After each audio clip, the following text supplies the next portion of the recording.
د یو وخت خبره ده، په یو کلي کې یو ساده سړی و.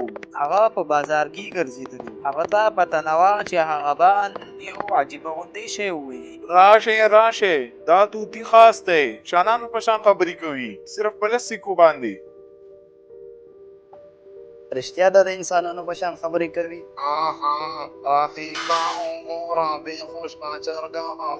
احاها، او یا خو به د لطیف په شان ټوله ورځ خوبونه کوي. رحیم د هغوی د مذاق پروا ونه کړه. طوطي واخیستو او کور ته روان شو. دا وګوره شازي څه مې راوړي دي. داسې طوطي مې راوړی دی چې مېلمنو له به سلام کوي. سلام وکړه، سلام. کلیوالا چې د رحیم اواز واورېدو نو بهر را جمع شو او رحیم پسې یې خندل. داسې نه چې د قرغه په شان آوازونه شو. داسې نه چې د سپي په شان غپا شروع کړي. رحیم د خلکو نه ډېر تنګ راغی او لاړی کور کې ویده شولو، خو طوطي اوس هم اوازونه کول.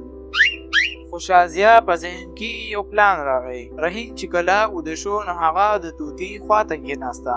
ای طوطي ته ووایه سلام. سلام.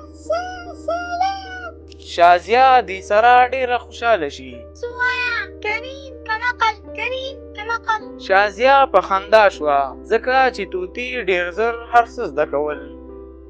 په بله ورځ رحیم طوطي له ځان سره د چایو دوکان ته بوتلو. زه رحیمه دا خپل عقلمند مرغه پرېږده چې لږې خبرې وکړي، او که نه دا به صرف کې کوي. ای زما طوطي دې خلکو ته خپل کمال وښایه. سلام کریم کمقل، کریم کمقل.